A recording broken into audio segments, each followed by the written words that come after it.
Praise the lord. యేసు నామమే జయము. మన రక్షకుడు, మన విమోచకుడైన యేసుక్రీస్తు అతి పరిశుద్ధ నామములో అందరికీ వందనాలు.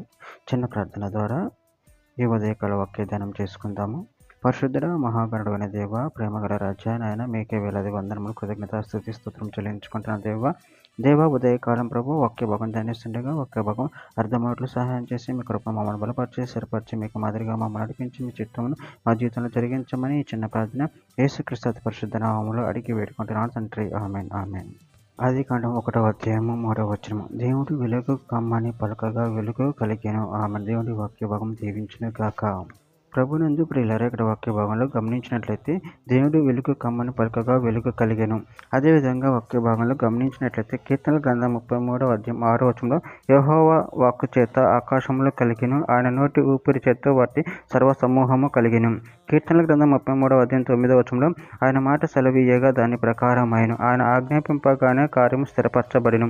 కీర్తనల గ్రంథం 97వ అధ్యాయం 11వ వచనంలో నీతిమంతుల కొరకు వెలుగును, యథార్థ హృదయుల కొరకు ఆనందమును విత్తబడి ఉన్నవి.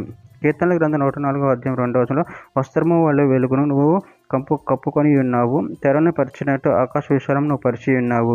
యెషయా గ్రంథం 45వ అధ్యాయం 7వ వచనంలో నేను వెలుగును సృజించువాడును, అంధకారమును కలుగచేయువాడును, సమాధానకర్తను, కీడును కలుగచేయువాడును నేనే, యెహోవా అను నేనే వీటన్నిటిని కలుగచేయువాడును.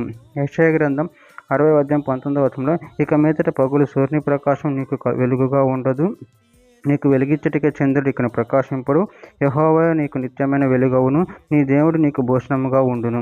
యోహాను సువార్త 1వ అధ్యాయం 9వ వచనంలో నిజమైన వెలుగు ఉండెను, అది లోకంలోనికి వచ్చుచు ప్రతి మనిషిని వెలిగించుచున్నది. యోహాను సువార్త 3వ అధ్యాయం 19వ వచనంలో ఆ తీర్పు ఇదే, వెలుగు లోకంలోనికి వచ్చిన గాని తమ క్రియలు చెడ్డవైనందున మనుషులు వెలుగును ప్రేమింపక చీకటినే ప్రేమించిరి. ఎఫెసీయులకు రాసిన పత్రిక 5వ అధ్యాయం 8వ వచనంలో మీరు పూర్వమందు చీకటి ఇంటిరి, ఇప్పుడైతే ప్రభువునందు వెలుగై ఉన్నారు. యోహాను రాసిన మొదటి పత్రిక 1వ అధ్యాయం 5వ వచనంలో మేము ఆయన వలన విని మీకు ప్రకటించిన వర్తమానం ఏమనగా దేవుడు వెలుగై ఉన్నాడు, అనేందు చీకటి ఎంత మాత్రమూ లేదు. చివరిగా ఒక మాట, యోహాను రాసిన మొదటి పత్రిక 2వ అధ్యాయం 8వ వచనంలో మరియు క్రొత్త ఆజ్ఞను మీకు రాయిచున్నాను, చీకటి గతించుచున్నది, సత్యమైన వెలుగు ఇప్పుడు ప్రకాశించుచున్నది గనుక అది ఆయన యందును మీ యందును సత్యమే. ఆమె దేవుడి వాక్య భాగం దీవించినగాక. చిన్న ప్రార్థన చేసుకుందాము.